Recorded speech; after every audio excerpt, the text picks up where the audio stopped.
Everyone, Shalom കിഡ്സിന്റെ പുതിയൊരു എപ്പിസോഡിലേക്ക് എല്ലാ കൂട്ടുകാർക്കും സ്വാഗതം. ദൈവകൃപകളാൽ നിറഞ്ഞ ഒരു നല്ല മനുഷ്യനായി രൂപപ്പെടാൻ ഉതകുന്ന നല്ല ബോധ്യങ്ങൾ പങ്കുവയ്ക്കപ്പെടുന്ന നമ്മുടെ ആദ്യത്തെ സെഗ്മെന്റിലേക്ക് പോകാം. സുനിത സിസ്റ്റർ കാത്തു നിൽപ്പുണ്ട്. പരിശുദ്ധാത്മാവിനാൽ പ്രചോദിതമായി നൽകപ്പെട്ട ആ തേൻമൊഴികളിലേക്ക് കാതോർക്കാം. Let's come.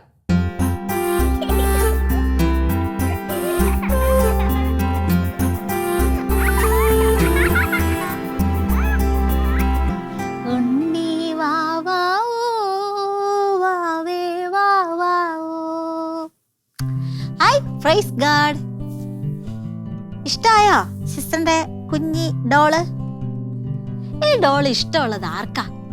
ഈ ഡോള്, സുന്ദരിയായ ഡോള് ആർക്കാ ഇഷ്ടമുള്ള? കുഞ്ഞുമക്കൾക്കല്ലേ? വീട്ടിലെ നിങ്ങൾക്ക് ഓരോരുത്തർക്കും ഇതുപോലുള്ള ഡോള് കിട്ടിയ എന്നാ ചെയ്യും?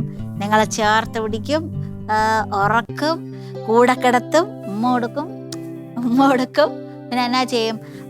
കൺമഷിയൊക്കെ ഇട്ട്, ലിപ്സ്റ്റിക് ഒക്കെ ഇട്ട് നല്ല കുറച്ചുകൂടി സുന്ദരിയാക്കി മാറ്റും അല്ലേ? എവിടെ പോയാലും കൊണ്ട് നടക്കും, കൂടെ കിടക്കും. നേരത്തെ പറഞ്ഞതുപോലെ അങ്ങനെ നമ്മുടെ പ്രിയപ്പെട്ടതായിട്ട് സൂക്ഷിക്കും. പ്രിയ കുഞ്ഞുമക്കളെ, നിങ്ങൾക്ക് ഈ ഡോള് പ്രിയപ്പെട്ടതാണെങ്കിൽ നിങ്ങളുടെ പപ്പയ്ക്കും അമ്മയ്ക്കും വീട്ടുകാർക്കൊക്കെ നിങ്ങളെ ഭയങ്കര ഇഷ്ടമാണ്. നിങ്ങൾ ചിലപ്പോൾ എന്നാ ചെയ്യും? കുഞ്ഞുമക്കൾക്ക് ദേഷ്യം വന്നാൽ എന്നാ ചെയ്യും? ഈ ഡോളിന് വലിച്ച് ദൂരെ എടുത്തെറിയും. വേണം ഇങ്ങനെയൊക്കെ കൊണ്ട് നടക്കും. നേരത്തെ ഞാൻ ഇങ്ങനെ വെച്ചുകൊണ്ട് വന്നു, പിന്നീട് നമ്മളെ തൂക്കി ഇങ്ങനെ കൊണ്ട് നടക്കുമല്ലേ? നമ്മള് അതിനെ ബഹുമാനിക്കത്തില്ല, നമ്മളിതിനെ ദൂരെ എടുത്തെറിയും. നമ്മൾ ദേഷ്യം വരുമ്പോൾ കാലുകൊണ്ട് കുത്തി ഇടിക്കുകയൊക്കെ ചെയ്യും. പക്ഷെ പപ്പയും അമ്മയും അങ്ങനെയില്ല. അവർക്ക് നിങ്ങൾ ഡോളിനെ സ്നേഹിക്കുന്നതിനേക്കാൾ ഇരട്ടി സ്നേഹം അവർക്ക് നിങ്ങളോടൊപ്പം ഉണ്ട്. നിങ്ങളെ സ്നേഹിക്കുന്നുണ്ട്. പക്ഷെ എൻ്റെ പ്രിയ മക്കളെ, നമ്മൾ ചിലപ്പോൾ അത് അങ്ങ് പ്രകടിപ്പിക്കത്തില്ല അല്ലേ? നമുക്ക് പപ്പയും അമ്മയോടുള്ള സ്നേഹം നമ്മൾ ചിലപ്പം പ്രകടിപ്പിക്കത്തില്ല. പക്ഷെ അവർക്കാണെങ്കിലോ, അവർക്ക് നമ്മൾ നിധിയാണ്. പാവക്കുട്ടിയെക്കാട്ടിലും ഭയങ്കര ഇഷ്ടമാണ്. ഇനി സിസ്റ്റർ വേറൊരു കാര്യം പറഞ്ഞേട്ടെ, തൽക്കാലത്തേക്ക് നമുക്ക് ഇവിടെ വെക്കാം. ഓക്കെ, നമുക്ക് നിധി വേണോ? നിക്ഷേപം വേണോ? നമ്മുടെ ജീവിതത്തിൽ നിക്ഷേപം കൊണ്ട് നിറയ്ക്കാൻ ഒരു വഴിയുണ്ട്. ബാങ്കിൽ കണ്ടിട്ടുണ്ടോ? പപ്പയും അമ്മയൊക്കെ ബാങ്കിൽ അവർക്ക് ഉണ്ടായിരുന്ന സമ്പാദ്യത്തിന്റെ ഒരു ഭാഗം ബാങ്കിൽ കൊണ്ട് നിക്ഷേപിക്കും. ആവശ്യം വരുമ്പോൾ അവർ ATM കാർഡ് ഉപയോഗിച്ചോ ബാങ്കിൽ പോയി ചോദിച്ച് അത് തിരിച്ചെടുക്കും, ആവശ്യാനുസരണം എടുക്കും. ഇതുപോലെ നമ്മുടെ ജീവിതത്തിൽ നമുക്ക് നിക്ഷേപം വേണ്ടേ? നമ്മൾ empty ആയിട്ട് ഒന്നുമില്ലാത്ത പാത്രങ്ങളായിട്ടിരിക്കണോ? ഇല്ലല്ലേ, നമ്മുടെ പാത്രം ഇങ്ങനെ നിറഞ്ഞ് നിക്ഷേപങ്ങൾ കൊണ്ട് കൂട്ടി വെച്ച് വലുതാക്കണം. അങ്ങനെ നിക്ഷേപങ്ങൾ കൂട്ടിവെക്കാൻ ഒരു വഴിയുണ്ട്. പറഞ്ഞേരട്ടെ? ചെയ്യണം, ഈസിയാണ്. ഓക്കെ, മറ്റു ഒരിടവും പോകണ്ട. ലോകത്തിന്റെ മുക്കിലും മൂലയിലും ഒരിടവും പഠിക്കാനും നിങ്ങൾ അതിനൊന്നും എനർജി കളയണ്ട. നമ്മളെ വീട്ടിൽ തന്നെയുണ്ട് നിക്ഷേപം. അത് പ്രഭാഷകൻ 3:3 പറയുന്നുണ്ട്. പിതാവിനെ ബഹുമാനിക്കുന്നവൻ തൻ്റെ പാപങ്ങൾക്ക് പ്രായശ്ചിത്തം ചെയ്യുന്നു, അമ്മയെ മഹത്വപ്പെടുത്തുന്നവൻ നിക്ഷേപം കൂട്ടിവെക്കുന്നു. സിസ്റ്റർ ഒരിക്കൽ കൂടി പറഞ്ഞുതരാം. പിതാവിനെ ബഹുമാനിക്കുന്നവൻ തൻ്റെ പാപങ്ങൾക്ക് പ്രായശ്ചിത്തം ചെയ്യുന്നു, അമ്മയെ മഹത്വപ്പെടുത്തുന്നവൻ നിക്ഷേപം കൂട്ടിവെക്കുന്നു. അപ്പൊ നമ്മുടെ നിക്ഷേപം കൂട്ടണമെങ്കിൽ എന്നാ ചെയ്യണം? നമ്മൾ അമ്മയെ മഹത്വപ്പെടുത്തണം, അമ്മയെ സ്നേഹിക്കണം, അമ്മയെ ആദരിക്കണം, അമ്മ പറയണ കേൾക്കണം. അതുപോലെ തന്നെ പപ്പ എന്നാ ചെയ്യണം? നമ്മൾ കുറേ പ്രശ്നങ്ങളൊക്കെ ഉള്ളവരാണല്ലേ? നമുക്ക് കുറച്ച് കുഞ്ഞു ബലഹീനതകളുണ്ട്. ഉദാഹരണത്തിന് എന്നാ, തർക്കുത്തരം പറയുന്നതായിരിക്കാം, അടി കൊടുക്കുന്നതായിരിക്കാം, പിഞ്ചുന്നതായിരിക്കാം, അല്ലെങ്കിൽ പഠിക്കാത്തതായിരിക്കാം, ചെയ്യാൻ പറഞ്ഞപ്പോൾ നമ്മളെ എണീറ്റ് ഓടുന്നതായിരിക്കും. കാണരുത് എന്ന് പറഞ്ഞ് നമ്മളത് കാണും അല്ലേ? നിങ്ങളല്ല, വേറെ ചില ആൾക്കാർ. ഓക്കെ, ഇങ്ങനെയൊക്കെ ചെയ്യുമ്പോൾ എന്നാ കുഞ്ഞു പ്രശ്നങ്ങൾ വരും. അപ്പൊ ആ പ്രശ്നങ്ങളൊക്കെ മാറ്റണമെങ്കിൽ എന്നാ ചെയ്യണം? പപ്പായെ ബഹുമാനിക്കണം. ചില മക്കൾക്ക് ഒരു കുഞ്ഞു പ്രശ്നമുണ്ട്. എന്താണെന്ന് അറിയാവോ? അവര് പപ്പായെ കൂടുതൽ സ്നേഹിക്കും. അങ്ങനെ ഭയങ്കര കട്ട ഫ്രണ്ട്സ് പോലെ ഭയങ്കര സ്നേഹമായിരിക്കും.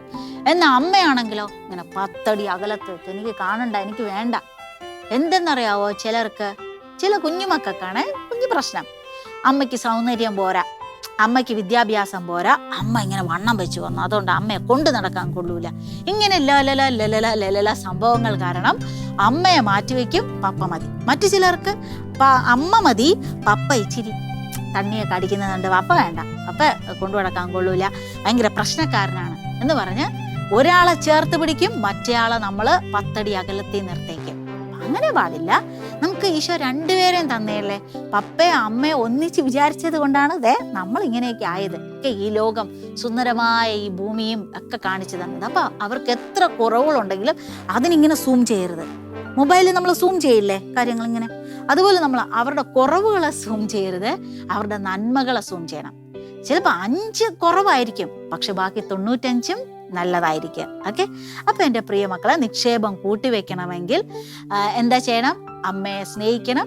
പപ്പായെ, നമ്മുടെ ബലഹീനതകൾ, നമ്മുടെ പ്രശ്നങ്ങളൊക്കെ കർത്താവ് കണ്ണടയ്ക്കണമെങ്കിൽ, പ്രശ്നങ്ങൾക്ക് മീതെ കർത്താവ് കണ്ണടയ്ക്കണമെങ്കിൽ പിതാവിന് എന്തൊക്കെ പ്രശ്നം ഉണ്ടെങ്കിൽ, പപ്പയ്ക്കോ ഡാഡിക്കോ അപ്പച്ചനോ എന്തൊക്കെ പ്രശ്നം ഉണ്ടെങ്കിൽ നമ്മൾ അത് മൈൻഡ് ചെയ്യുന്നില്ല, നമ്മൾ വിടുന്നു.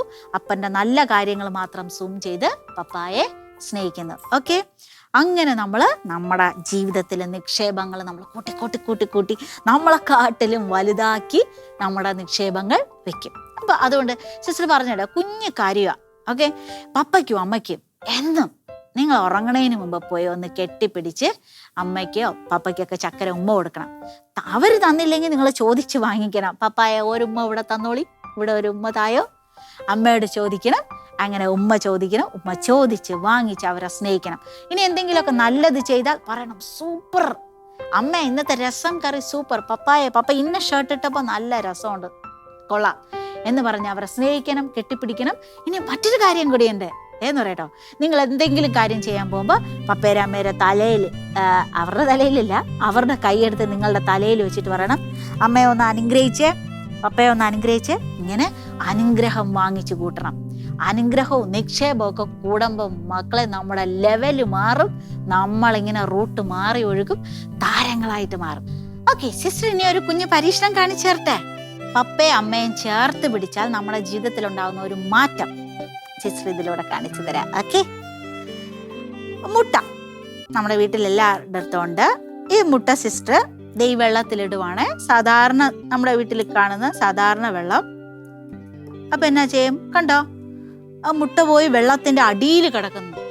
ഇനി ഈ ഗ്ലാസ് എത്ര താഴ്ചയുള്ളതാണോ അത്രമാത്രം അങ്ങ് അടിയിൽ പോയി കിടക്കും അല്ലെ. സാധാരണ ഇങ്ങനെയാണ്. നമുക്കിത് മാറ്റാം. മാറ്റി സിസ്റ്റർ വെച്ചു. ഇതാണ് ഉപ്പ്. ഓക്കെ, ഈ ഉപ്പ് ആണെങ്കിൽ നമ്മുടെ പപ്പയും അമ്മയുടെ ഉപ്പ് രസത്തിൽ നമ്മൾ വളരുവാണ്. ഓക്കെ, ഉപ്പ് നമുക്കറിയാലോ പ്രിസർവേറ്റീവ് അല്ലേ. സാധനങ്ങൾ ചീത്തയാകാതെ വെക്കാൻ നമ്മൾ ഉപയോഗിക്കും. വീട്ടിലെ സാധനങ്ങളൊക്കെ ഇപ്പം ബിരിയാണിയൊക്കെ ഉണ്ടാക്കിയിട്ട് ഉപ്പില്ലെങ്കിൽ എന്താ ഒരു അവസ്ഥ? സാമ്പാറിൽ, മീൻ കറിയിൽ നമുക്ക് ആലോചിക്കാൻ വയ്യ അല്ലേ.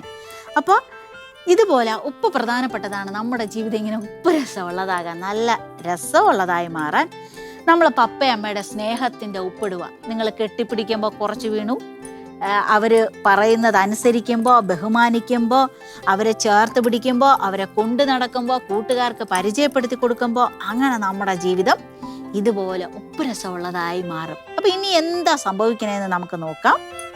ഓക്കെ, അപ്പൊ നമുക്ക് ഒന്നും കൂടി ഈ ഉപ്പ് രസത്തില്, പപ്പയുടെ അമ്മയുടെ സ്നേഹത്തിന്റെ ഉപ്പ് ലായനിയിൽ നമ്മൾ നമ്മുടെ ജീവിതം ഇടുമ്പോ കണ്ടോ മക്കളെ എന്നാ സംഭവിച്ചത്? അത് പൊങ്ങിക്കിടക്കുക. നേരത്തെ നമ്മൾ എന്താ കണ്ടത്? ഉപ്പ് നമ്മൾ എത്ര വലിയ ഗ്ലാസ് വെച്ച് അതിലിട്ടാലും ഏറ്റവും ഇങ്ങനെ താഴെ പോയി കിടക്കും. ഇവിടെ നോക്കിയേ ഏറ്റവും ഇങ്ങനെ പൊന്തി കിടക്കണം. ഓക്കെ, നമുക്ക് എപ്പോഴും 1-ാം സ്ഥാനത്ത് നിൽക്കാനല്ലേ ഇഷ്ടം. ഇതുപോലെ 1-ാം സ്ഥാനത്താകണമെങ്കിൽ എൻ്റെ കുട്ട ദേ പപ്പയും അമ്മയും ചേർത്ത് പിടിക്കണം. അവരില്ലാതെ ഒറ്റയ്ക്ക് എന്തൊക്കെ നേടാൻ ശ്രമിച്ചാലും അതിനൊരു അന്തവും കുന്തവും കാണൂല, ഒരു കംപ്ലീഷൻ കാണത്തില്ല. ഓക്കെ, അപ്പൊ ഒരു കംപ്ലീറ്റ്നെസ് കൊണ്ടുവരണമെങ്കിൽ ദൈവം ദാനമായി തന്ന പപ്പയും അമ്മയൊക്കെ ഇങ്ങനെ ചേർത്ത് പിടിക്കണം. നേരത്തെ സിസ്റ്റർ കാണിച്ചു തന്നില്ലേ എന്നാ, ഈ കുഞ്ഞു പാവക്കുട്ടിയെ, കുഞ്ഞുമക്കളെ ചേർത്ത് പിടിക്കുമ്പോൾ നമ്മൾ പപ്പയും അമ്മയൊക്കെ ചേർത്ത് പിടിക്കണം. അവരെ മടിയിൽ കിടന്ന് ഉറങ്ങണം, അവരെ സന്തോഷിപ്പിക്കണം. ഓക്കെ, ഈശോ അനുഗ്രഹിക്കട്ടെ. ആമേൻ. കൂട്ടുകാരി, നമ്മളിൽ എപ്പോഴോ രൂപപ്പെട്ട വിശ്വാസ സംബന്ധമായ ആ കുഞ്ഞു ചോദ്യത്തിന്റെ ഉത്തരം ഇന്ന് നമുക്ക് കണ്ടെത്താൻ സാധിക്കും. തോട്ടാനച്ഛനും കുട്ടിയോളും റെഡിയാണ്. നമുക്ക് അടുത്ത സെഗ്മെന്റിലേക്ക് പോകാം.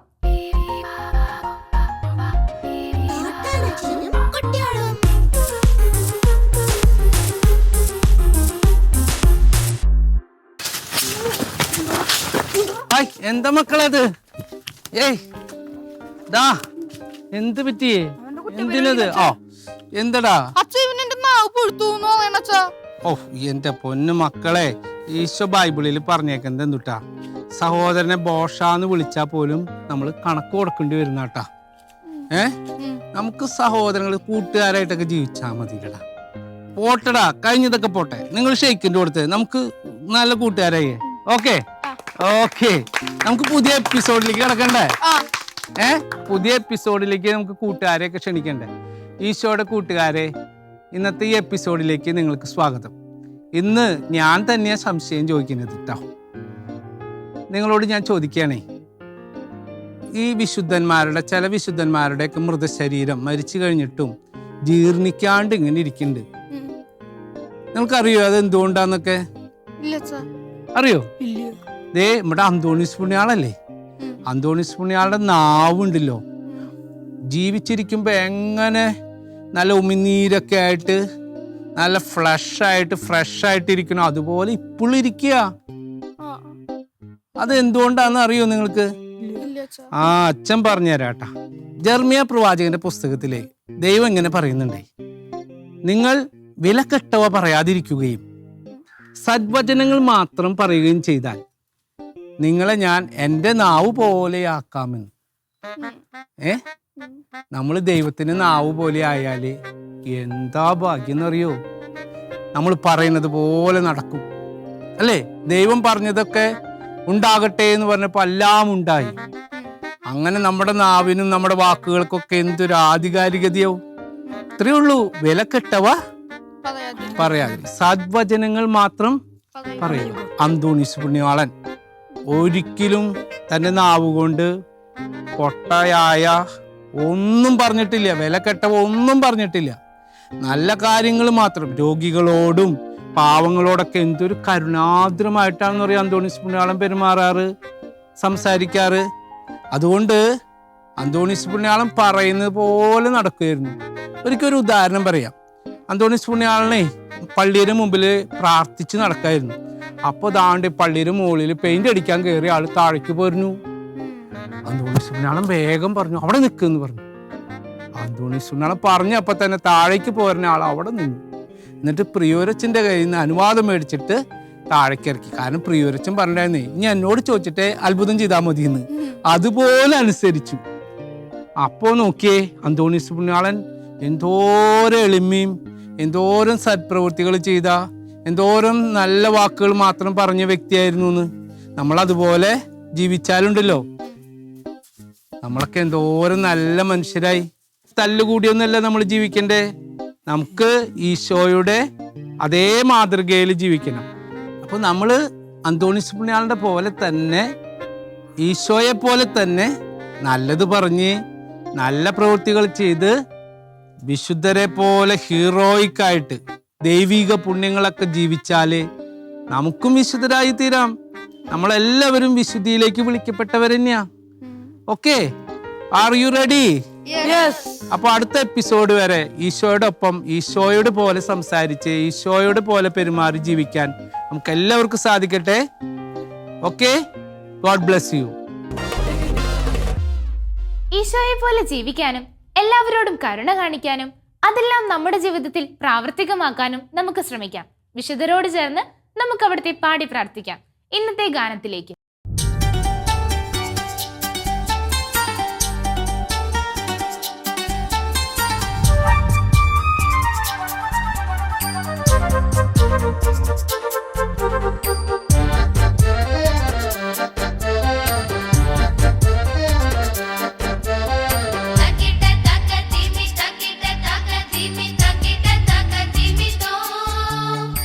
Takita taka timi takita taka timi takita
കൂട്ടുകാരി, ഷാലോം കിഡ്സിന്റെ ഇന്നത്തെ എപ്പിസോഡ് എല്ലാവർക്കും ഇഷ്ടമായെന്ന് കരുതുന്നു കേട്ടോ. അടുത്ത എപ്പിസോഡിൽ വീണ്ടും കാണാം. ഈശോയോടൊപ്പം ആയിരിക്കുക. It's me Elja Maria Lukose. Take care. By.